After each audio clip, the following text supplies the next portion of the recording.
You're listening to the DCAU Review, hosted by Cal and Liam. Streaming on Apple Podcasts, Google Podcasts, Spotify, and at DCAUreview.com. Now, here's today's episode. Welcome, everybody, to episode 137 of the DCAU Review. I am one of your hosts, Cal, and joining me this week, as he does every single week, is the gentleman that runs our Twitter page, my good brother and good friend. It's Liam. Liam, season's greetings to you. Hard to believe that we have reached Christmas week here. We are smack dab in the middle of Hanukkah, and we are celebrating accordingly here at the DCAU Review. That's right. As is tradition, the last Saturday before Christmas every year, we try to find a holiday-themed DCAU cartoon to review. We're running low on this, quite frankly. I was say, we basically have one left. Based on our decision to review Batman in order, we're quite a bit away from both Bullet for Bullock and Holiday Nights, so it's going to be a little bit. We're going to have to figure some stuff out for next year. But for this year, we were able to find another main continuity DCAU holiday tale, and that is, of course, the Static Shock episode, Frozen Out. Well, that's right. Well, we will have the opportunity at some point to do what we started this week, a new tradition, and that being what we call a watch-along episode. We release our bonus episode where we did a watch-along that you can actually watch with us and listen to our commentary as we watch Christmas with the Joker. So you can check that out at DCAUreview.com if you have not done so already, also on your standard podcast feeds. But Liam, this week, as you said, we are smack dab in the middle of talking about Static, and excited to cover this episode. As you said, it is a holiday-themed episode here, and touching on some real-world, real-life subjects, as Static was apt to do at times. So before we get into this week's episode, I'm sure you have the IMDb synopsis, the official one that is, rip-roaring and ready to go for this week's episode, which is, if we didn't mention, called Frozen Out.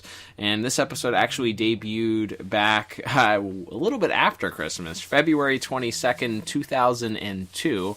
So we were just finishing celebrating Valentine's Day, and we were learning about the true meaning of Christmas. So let's get that IMDb synopsis, though, out of the way.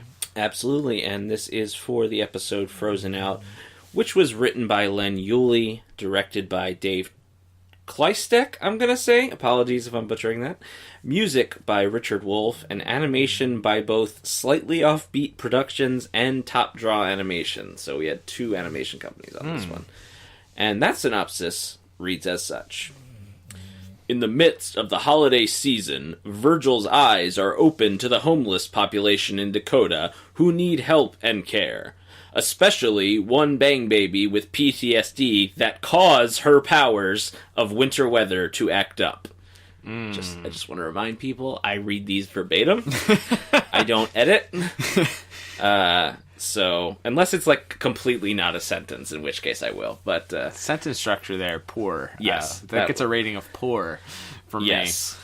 If you can parse together what we're talking about as we jump into plot here, it is, in fact, the holiday season. Virgil, it is winter time, where a giant snowstorm has hit Dakota. Virgil's busy doing all of this static-related work. It keeps making him late, or he keeps missing things. He arrives late at Frida's menorah lighting for the final night of Hanukkah. He's talking about all these other holiday parties he has to go to. He mentions he has a friend with a Ramadan celebration. He mentions Kwanzaa and, of course, Christmas and New Year's. Hi. So, how did your patrol go tonight? Good. I've accounted for almost every metahuman in town. Yeah, maybe things will stay quiet. They better. I've been invited to a lot of parties, and I'm not gonna miss them. Daisy's having an early Kwanzaa thing. Omar's doing a Ramadan feast. Then there's Christmas, New Year's. What's this? Hey, Arthur, pay the light bill, will you? Hey, the whole block's gone dark. I've got a funny feeling. Richie, it's just a power failure. Come on, let's hit the buffet. He's sort of just fed up with having to be static and do the holiday stuff at the same time. He wants to just relax, but of course he is thrown into action when the power substation nearby completely freezes over. And that's sort of our introduction to this character of Permafrost, who becomes a vehicle to, as a lot of Static Shock episodes did, not a lot, but certainly a few each season it seemed, it tackled in a very special episode style sort of infotainment way. They tackle the very serious topic of homelessness, specifically homelessness when it pertains to the winter and the holiday season, and how those less fortunate than us deal with this sort of things, and we sort of blow that up to a superhero-sized problem from there. Yeah, they also sprinkle in some information or some commentary about the sort of linked homelessness with mental illness, and the population that deals with both of those difficulties. So as we go through here, and as Static sort of starts doing his best to try and help the city out as these sort of random winterized events keep popping up. He thaws out a power station, and then later on he's shopping at the mall, and a similar event occurs where the random ice shooting up, and he happens to recognize a young lady that he had run into at the power station, and that's this very pale girl dressed up, pale to the point where she's blue, dressed up in a parka, and she's sort of walking around muttering, and he had sort of paid her no mind when she was at the power station. She asked if he had any money, and he sort of brushed her off, and then he's pointed out while he's at the mall to that how sad she looks, and how sad it is that she's sort of walking around sort of aimlessly in the mall, and so there's some commentary to be had about that, I guess. And then this girl, Permafrost, she ends up in this store where she sees this crystal angel, I guess, and this sort of causes her to have these flashbacks to her childhood. We get the full story later on of kind of her backstory told in a very unique way, but because of this interaction that she has with the salesperson who's very rude to her and tries to get her out of the store, she sort of reacts and causes this other event, and she has her first sort of interaction with Static, where she creates this winterized event. She does escape out of the mall at that point, but then we go on. Kind of moving through the plot here, we do get her backstory, which we learn she was an orphan who looks like her parent or maybe step-parent walked out on her and her mom, and her mom at some point was dealing with some sort of illness and passes away, and she's sort of remanded to protective services, and was not very interested in doing that, so she runs away from them, and I guess that's how we learn that she ended up becoming homeless. So she had this very traumatic experience of one parent leaving her, another parent, passing away from a serious illness, and then being remanded at least into custody temporarily into protective services, and her running away because of her experiences there.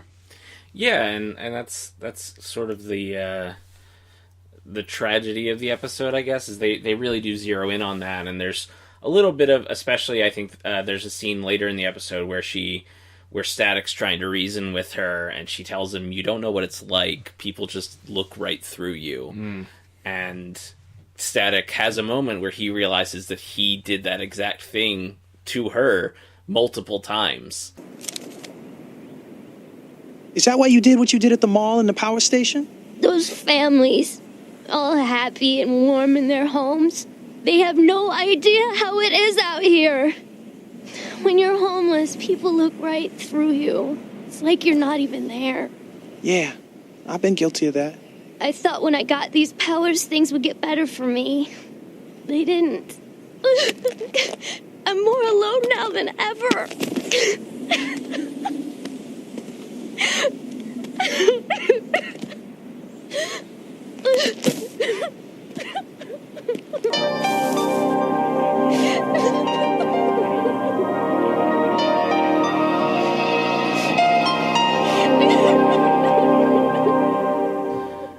And sort of the way that it is tough. It is hard for for homeless people. And we also, it reminded me a bit of the Batman the Animated Series episode, one of my favorites, The Forgotten, in that there's no real happy ending. There's a scene where Static, while looking for this girl, notices this abandoned warehouse where he finds a bunch of homeless people sort of holed up, and like it's shown like all of those people are still homeless at the end of this episode.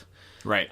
Like the problems are not all magically solved at the end. Right. Like this is still, it's very much shown that, and that's sort of the message that the Reverend is giving. They have an interfaith service at the end where they say whether you're Jewish or Christian or Muslim, the one thing that we're all called to do in all of our faiths is to care for those who, care for the poor, the sick, the downtrodden, and that's kind of the message shown, and that's sort of paired with footage of the mother and children who had helped Static find Permafrost earlier, going to a homeless shelter. And so yeah, it is one of those things where we do get a happy ending for this girl, for Permafrost, in that Static kind of talks her down, and eventually she agrees to go back into a homeless a program for homeless children, and hopefully get herself back on the right path. But it doesn't attempt to tell you that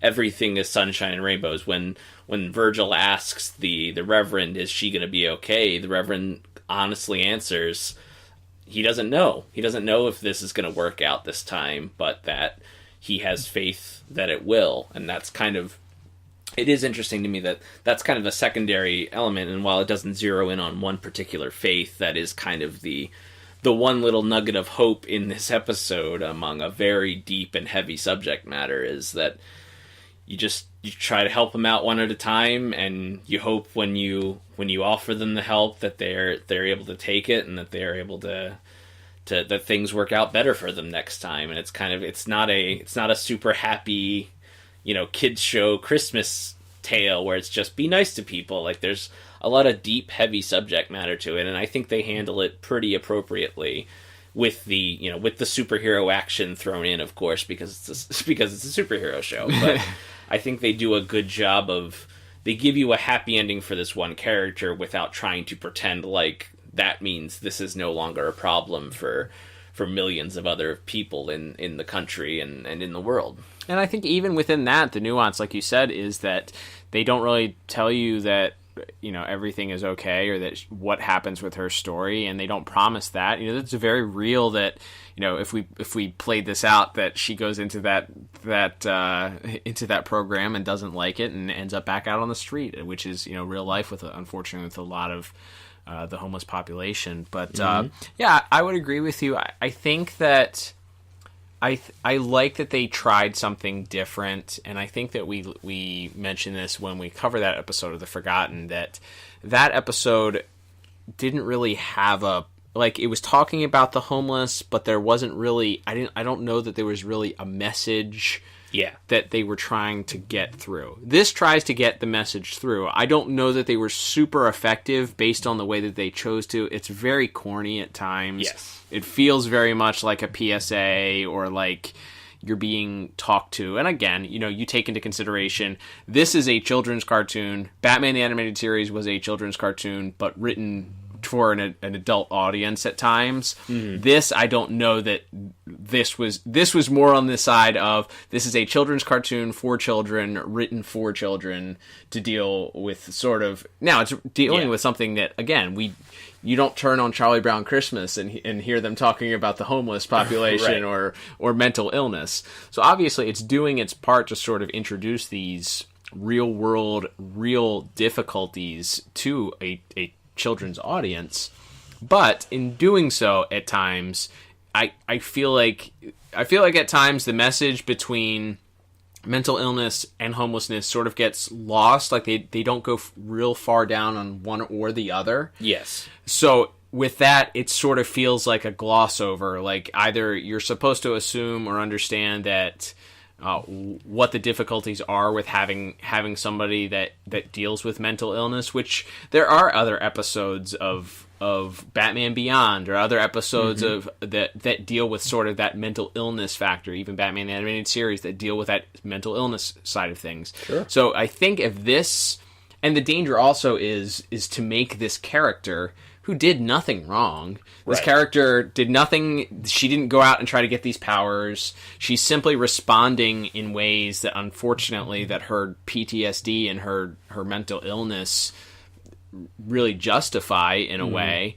So you risk the chance that somebody, especially a child, I think watching this, perceives mental illness as bad, or villain, which is. We talked about it briefly in some episodes. Has been a comic book trope for a very, very long time. Yes. And obviously there's nuances to that, and there's ways that you're able to take that and see that, well, they've been given an opportunity, but really mental illness is something that people have been made either scary or villainous for a very, very long time. So I think that with a cartoon I think that they were very, very careful in trying to be very inclusive. Like we mentioned, they mentioned multiple religions, they have interfaith services, they're trying to really spread things out here and make it seem very politically correct. I think there is a chance, because you made the person with a mental illness the villain, that a child could come away from this seeing, and yes, at the end she accepts help and she realizes that her heart is sort of warmed because Static sees her finally. Yeah. But that's my one nitpick with it, and why I think I didn't give it a higher score is because if you had just done Homeless, and I understand that the history, bringing in her backstory and how she ended up homeless was important to the character, and did add depth to that character, but making her the sort of adversary to Static and causing this chaos out of her insanity, or for her mental illness. It's tiptoeing close to that, and I felt like was a swing and a miss. No, I think that's fair. I think that is definitely a danger you run into, and it's established. And I almost think they almost leave it in kind of a gray area, because it almost seemed to me at first that she didn't realize she was doing it. Right. Like when she shows up at the power station and just asks Static for change, it doesn't seem like she was just raining down giant icicles on him. Correct. Like and same thing in the mall. She's kind of just walking around, and only when the worker at the store, when she's looking at the glass statue of the angel, tells her to leave, does the cold weather start. So it almost seems like at first it's triggering. Her powers are triggered by her PTSD, her mental illness from this terrible experience she had as a child. Imagine if it was more of a Man-Bat type thing where, Kirk Langstrom doesn't realize that he's transforming, or, even in the follow-up episode, Terror in the Sky, where Francine doesn't realize that she's doing these things as Man-Bat. So if she comes to, she kind of goes into this blind rage where her illness sort of influences, to me, that makes it a much more sympathetic, like, it's straight up sympathetic at that point, as opposed to, well, she's also kind of doing this in anger because Static has her picture. Right. Yeah. So I like I said, I think obviously everyone involved in this' hearts were in the right place with this story. For sure. But I definitely think, especially as you pointed out, this is a show for children, and you do run the risk of, if you're just a kid and you're kind of half watching it, you just see Static's fighting a girl who has ice powers, and right. And all that other stuff might kind of wash over you. So but obviously, like I said, I think the points they hit on are still strong, and I do like the ending there, because again, it feels like our hero is in a different place than he was at the start of the episode, and it's not your typical Christmas special moral where it's just be nice and share and like very generic stuff. Like they go very specifically on this homeless thing, but I do agree that there's the execution is clunky, and talking about the different causes of homelessness, I think that's very good. I think that's something that many adults as well as children need to be more educated on, is the varying causes of why people end up unhoused. But I do think that's the execution at the end is a little bit clunky. Like I said, I still think it's a pretty strong story, and I went with an 8 out of 10 for my plot. Okay. I went a little bit lower. I went a 6 out of 10. One of the things that we love, and again, it's very difficult to compare these, comparing these across between Batman animated series and this are very difficult. Obviously, they're written by different people, different audiences at the time. Like, this wasn't even supposed to be DCAU at that time, as we've established. But you look at the way that some of those things were, some of those more serious things were tackled in Batman the Animated Series, and one of the things that I think appealed to both kids and adults, or still does with that show, is that it never feels like the show is talking down to its audience. This, at times, feels like the one scene, and again, I appreciate the fact that they have the scene where the pastor is sharing, the reverend is sharing why there are different causes for homelessness and giving Static this insight.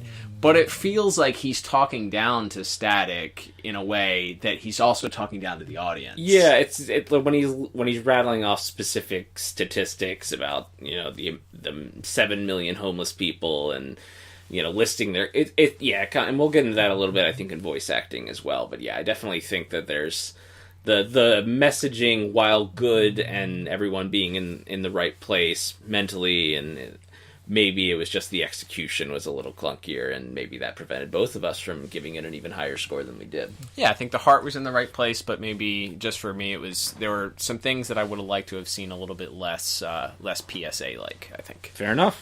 All right, let's move on to our next category, Liam, which is going to be animation and visuals. Interesting that you mentioned that there are 2 different companies that work on this one. Now, as we've said, this is Season 2. We reviewed episodes last week from Season 1. There's a significant change in the way that things look coming from Season 3 and 4. This one, to me, I think it was interesting. We talked about off-air before we went on. You were interested to see whether or not there was a great change between Season 1 and Season 2, and I think we kind of got our answer.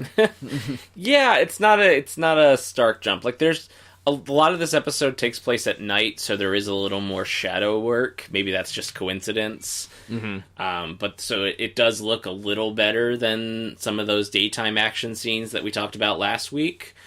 And the title sequence, or the opening video, is definitely better animated than Season 1 is. But it's still definitely a far cry from even the later seasons of this show, much less, Justice League or any of the other DCAU proper shows. For sure. I think for me, the most interesting visual aspect of that was certainly Permafrost's powers. There's a couple of different scenes. To me, I think the scene in the mall was the first standout, and then their sort of battle towards the end also. She rains down these sort of these icicles or ice picks from the sky that come through the ceiling, and those are raining down. And in the mall scene, Static has to he's on his is there a name for his hoverboard? Oh gosh, there is, but I can't. I'll have to look that up. All right, so he's riding, his vehicle thing lid, trash can lid in Season 1 that now is an actual disc. So he's kind of riding that in and out of these icicles. I thought that was actually animated pretty well.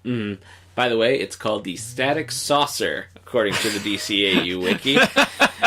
So that's what we're going with. I love it. That's the Static Saucer. Okay, so he's riding the Static Saucer in and out.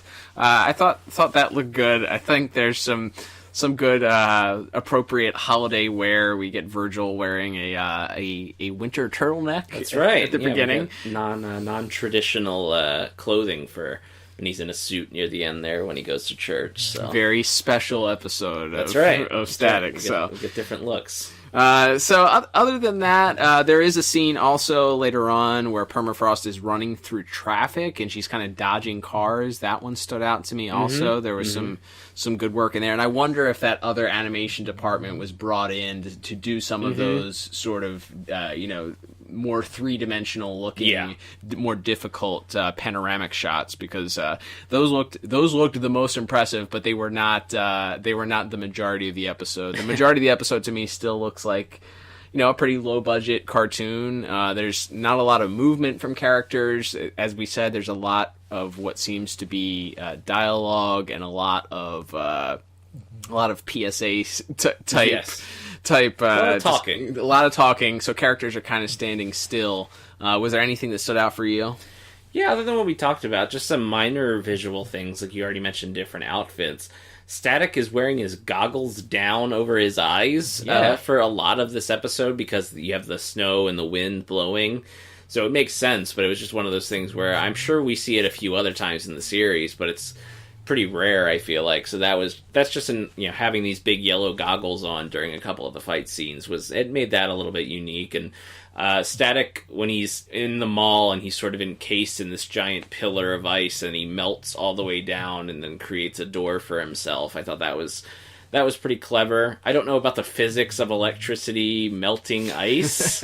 They do it a lot in this episode, yes, though. But they say that it can. Like, I don't know if electricity would just crack the ice or if it would actually melt it like that, or how exactly that would work. Any scientists listening, feel free to at me at DCAU Review and let me know if lightning can actually melt ice like that. But if there's a crossover crowd of scientists listening to our podcast, by the way, I know at least one doctor does. Well, thank you for anybody who listens. But yes. If you have any insight on that. The only other visual that I would say, Liam, that I thought that was played really, really well, and that was, we could have talked about it in plot, I guess, but the flashback scene where we kind of get Permafrost's backstory.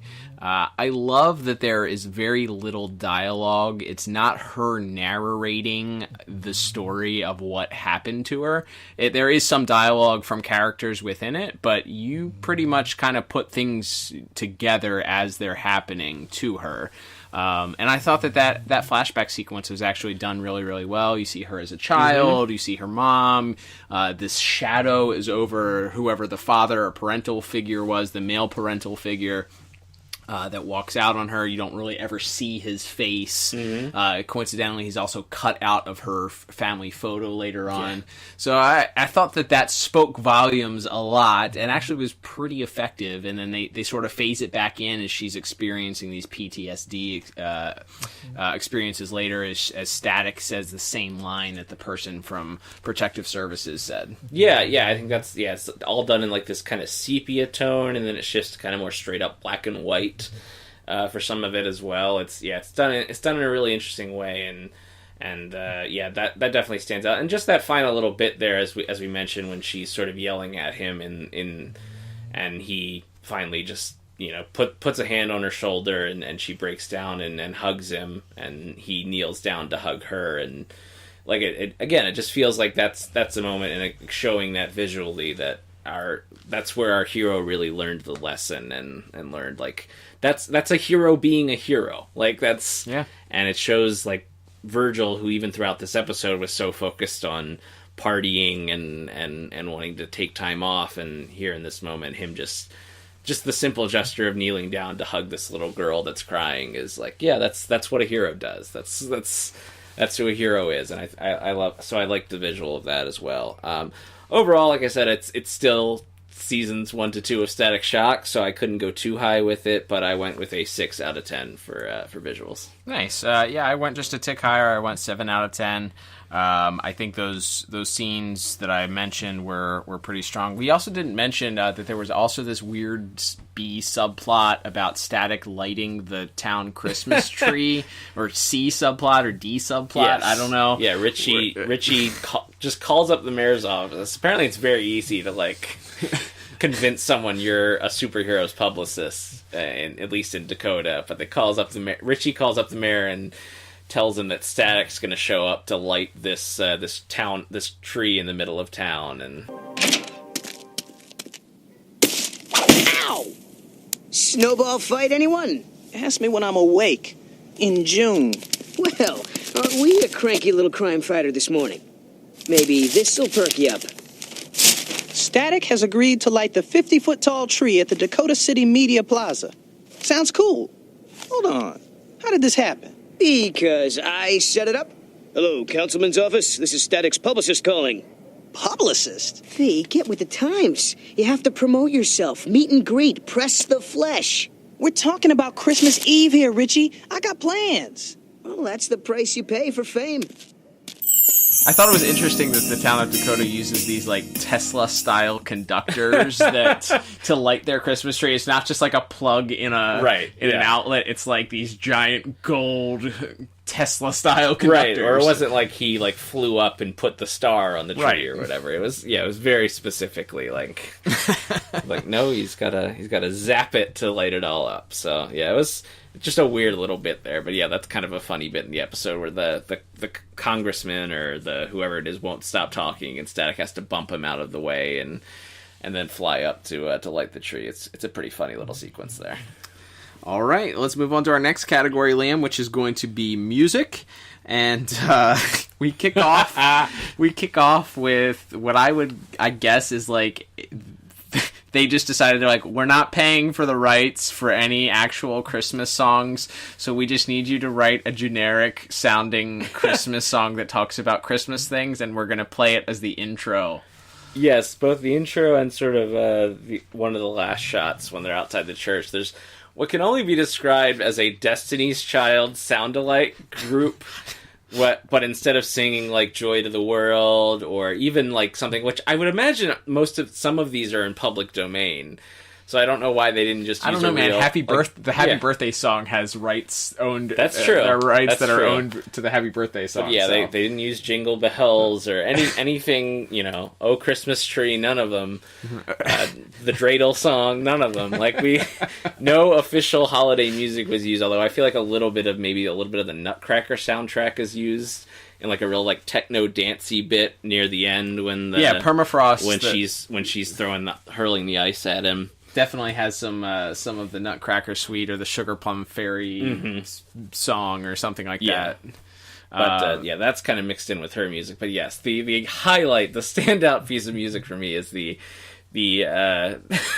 discount Destiny's Child singing and it's like they're not even they can't reference any other Christmas songs either. So it's just like generic it's the winter. Streets are full of joy and the holidays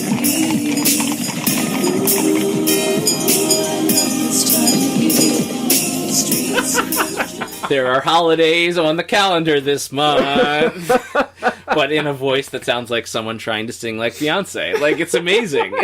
It's literally it would be a joke in a Rick and Morty episode or something, or a Simpsons episode or something where there's we're not allowed to use any actual Christmas songs, now sing a Christmas song. Without referencing any other thing that's ever been mentioned in a Christmas song. As much humor as I got out of that, I'm still not willing to give this music points for humor. I refuse to do that. I refuse to, because I'm grading this on whether it's good, not whether I think it's funny or not, because it's not intentionally supposed to be funny. That's the thing. So because of that, I gave music a 5 out of 10. All right, I went a little stronger. I went 7 out of 10. What? I don't think we need the. I liked Permafrost's little theme there, and some of the other music in the fight scenes. And then yes, I take it as if I enjoyed the music for any reason, that's a plus. Whether it's because it made me laugh or because I genuinely liked it as a piece of music, either way, it works for me. So I gave it a bit of a stronger score, mostly thanks to the bookends of public domain Destiny's Child. Wonderful. Yeah, that church sequence when they pop back up for the final church sequence, it's literally just one note that they sing, and I literally laughed out loud. I was just what are they doing? It's bookended by these two single held out notes by discount Destiny's Child. Speaking of the Happy Birthday song, it'll be starting a scene with to you, and then everyone just infers that it's a birthday because everyone's wearing party hats. So good. All right. That did bring me a lot of joy, so 'tis the season for joy. That's Love right. that. That's right. All right, Liam, let's move on to our final category of the day, which is going to be voice acting. So we have some of our regulars returning, of course, for this week. We have a couple of other additional recognizable voices from prior DCAU appearances, and some new people. So let us talk about this week's voice cast. Yeah, it's a pretty decent sized cast. We have a lot of Virgil's friends. Of course, we have Richie by Jason Marsden. We have Danica McKellar as Frida briefly, who's mad at Virgil because he showed up late to her Hanukkah party, which is being presided over by a young Bernie Sanders, as you pointed out.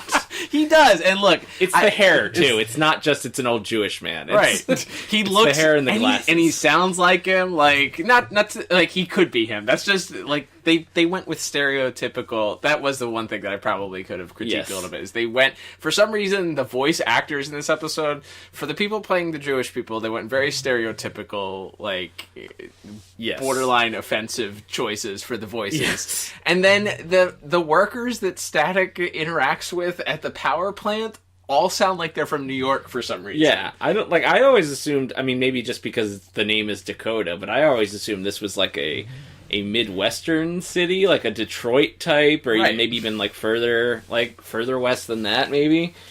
Like, so, yeah, the idea that there's just, every fireman in the state is like, hey, or not fireman, the workers at the power plant are all like, hey, yo, Static, what's going on? Yeah, man? we need you to fix this. Yeah, it's like, bada bing. Like, it's just very, there's very, I guess what you would call stereotypical voices of, but again, you wouldn't think that would be the stereotype for workers in Dakota, but here we are.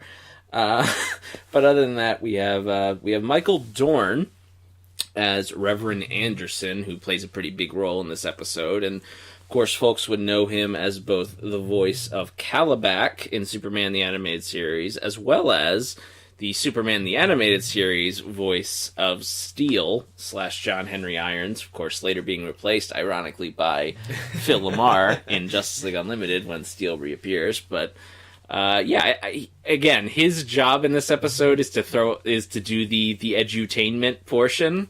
So he's the guy who throws out all the stats along with Kevin Michael Richardson, Virgil's dad. They throw out all the homeless stats at him and talk about the people less fortunate than us. So he's kind of mostly there to lecture. But he still does a solid job. Nothing wrong with the performance. I just feels, again, like we talked about, sort of the execution of that educational part of the show is a little heavy-handed in some of those scenes. It's a lot of it would be exposition in any other scene. Yes, and it's just feels not organic because of the way that it's just thrown out there. He knows all of those homeless facts by heart. I'm just gonna say that. Yes. Like the man is dedicated. He's either super dedicated or maybe he has it tattooed on the inside of his arm or something like that. Because he was ready to pull those stats out right away.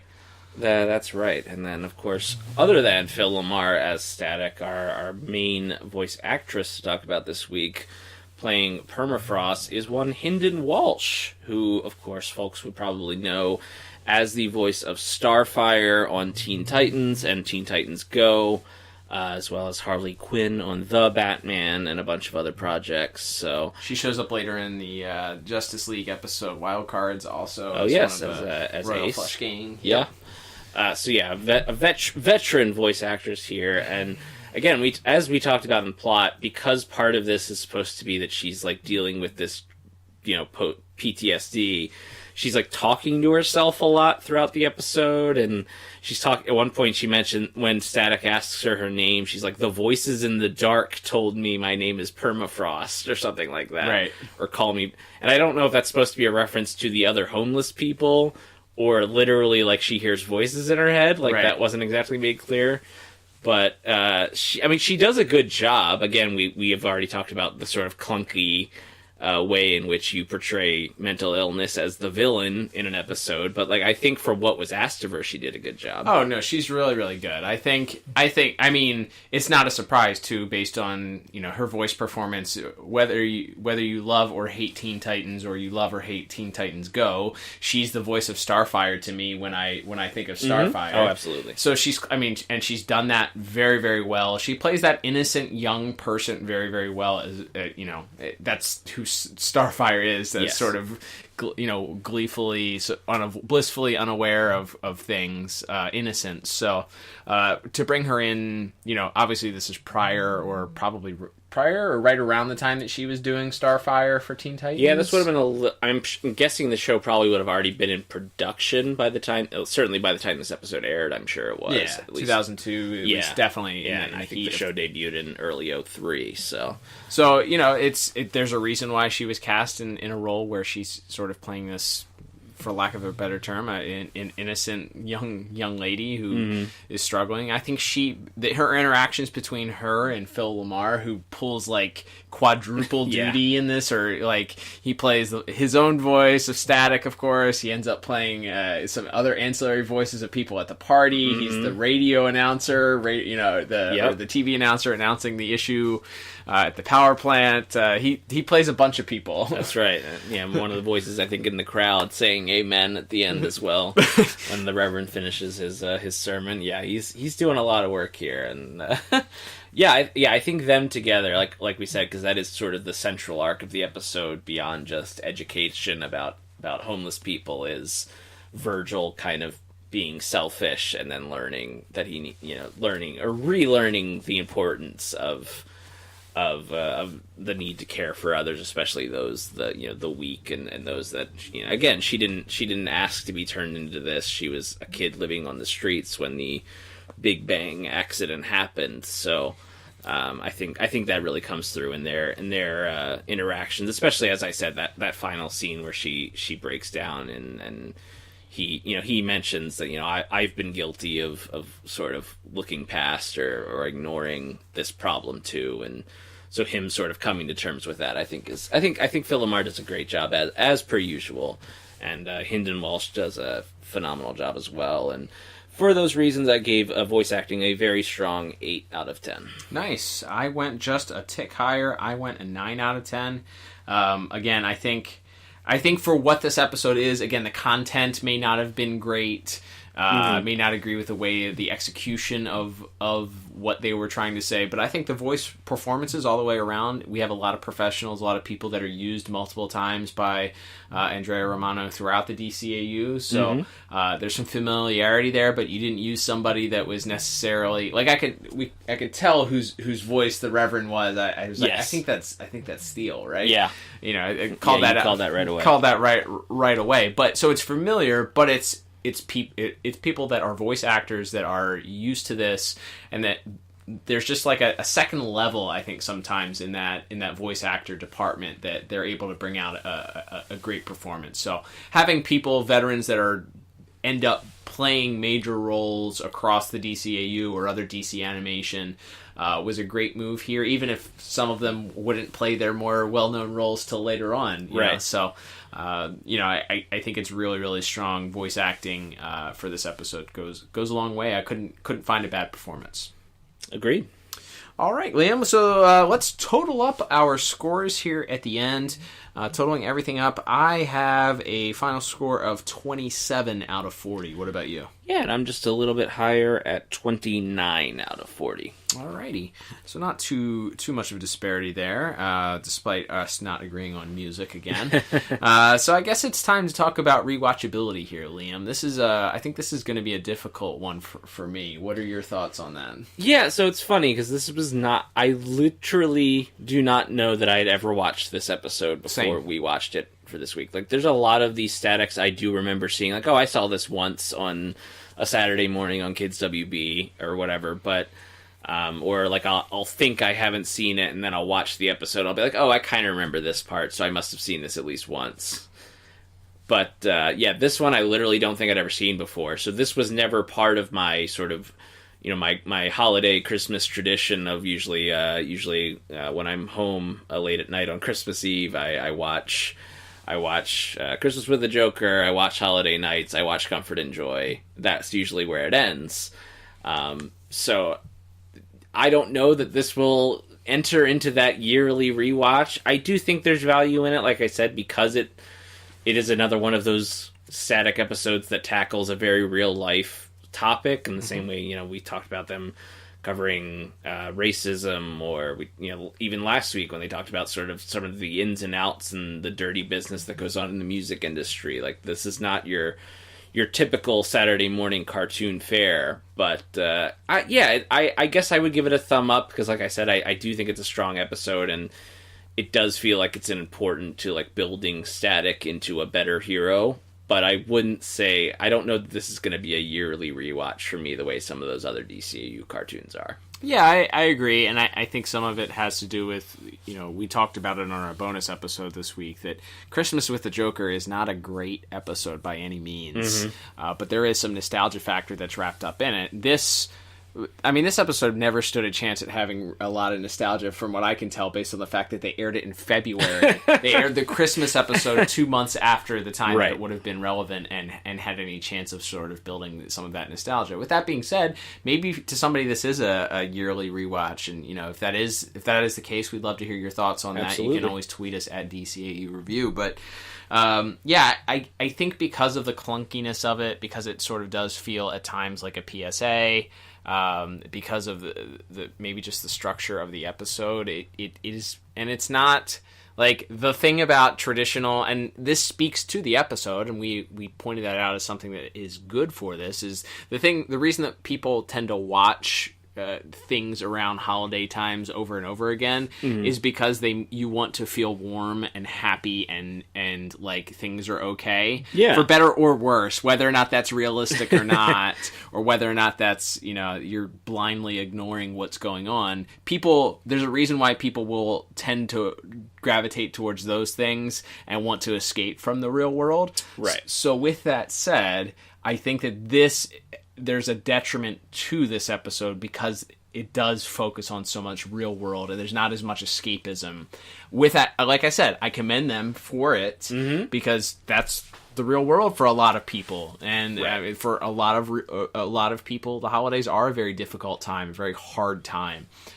So to have a commentary on that is certainly commendable. With that said, I don't know that this is one that I will particularly be drawn to every Christmas season, but I can recommend it as, hey, if somebody asks me what DCAU Christmas episodes are there, I now know that I can recommend Frozen Out. There's a Static Shock episode that you should watch. Absolutely. If you're interested in watching and getting the full like Christmas experience, episodes here. And another thing that we didn't really tackle that I think is interesting is that they did go out of the norm of what the DCAU tended to do, and that is focus more on various religious aspects of the holiday season, which Batman intentionally steered away from due to standards and practices, and the fact that realistically that is what the Christmas season, where it started, why it started, and what for a lot of people the importance of it is.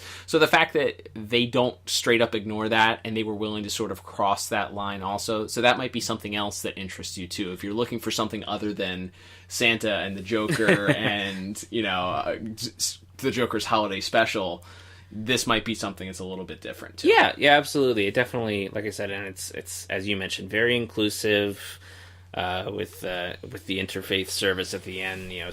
Mentioning, and it isn't just allusions. Like, they specifically mention these religions, and if you are someone that was raised with any of those religions, and again, that's, you want something a little bit deeper, touching on again, whether you celebrate Ramadan, or whether you celebrate Hanukkah, or whether you celebrate Kwanzaa, or whether you celebrate Christmas. This one definitely doesn't shy away from that in the same way that other specials, other Christmas specials, and specifically other DCAU Christmas episodes have. So yeah, that definitely makes this one a bit more unique. For sure. All right, Liam. Well, that will wrap us up for this week's episode. Thank you, everybody, for tuning in.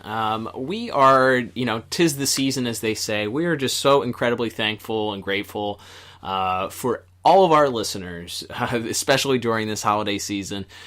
We have just had such a great year. We don't do this for numbers, but Liam and I were looking at some of the numbers earlier in the month, and we're really just kind of blown away the amount of people that are interested in listening to us talk about cartoons that are 20 plus years old, almost 30 years old at times, and listen to us ramble on about various different animation and music. So we want to say a special thank you to all of our listeners and each of you that interact with us, whether you listen to the episodes, you interact with us on social media, you've sent us messages, or leave reviews on various podcast platforms. We hope that you have a very, very Merry Christmas, Happy Holidays, and a very Happy New Year for the upcoming, much looking forward to 2021. Absolutely. Definitely, it's really cool. We talked about that from the early days of the show, but especially over the last year. Getting interact with everyone who does listen to the show and hear their memories and their different thoughts and of the themes of certain episodes. It's so cool and fun, and seeing people share their fan art or their figure photography and things like that. So cool. It's been great to grow our little community here over the last year, and we really appreciate that. And it's certainly not a typical holiday season this year. In these uncertain times, as every advertisement will remind you if you turn on your television. So we do thank you for spending a little bit of your holiday season with us, and we hope it is happy, or at least not miserable for everyone out there. And let's we've got one more episode before the new year, Cal, but I too am quite ready to turn the page on the calendar and start fresh in 2021. Well, we'll see how that goes. But yes, as you mentioned, we have one final episode here in the year 2020. And Liam, that will be another episode of Static Shock that we'll be covering. Why don't you tell the good folks at home what episode we'll be covering?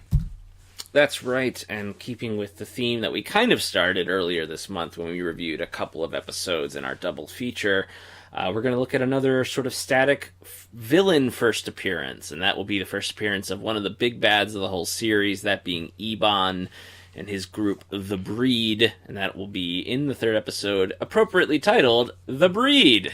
Go figure. Yeah, looking forward to Discount Iced Tea impersonation. Oh, yeah. Love it. Well, don't forget, you can follow us on social media at DCAU Review, both on Twitter and Instagram. You'll want to check out those for clips and interact with us throughout the week in between episodes. We love talking about upcoming episodes, anything that's happening in the DC universe proper, and of course everything DCAU. Don't forget also, if you like the podcast, you can always support us by going to our store and picking up a shirt, a hat, sweatshirt, something like that. You can go to DCAUreview.com, click on the shop link at the top of the page. That'll take you to our store. Don't forget also to subscribe to us and like us on your favorite podcast app.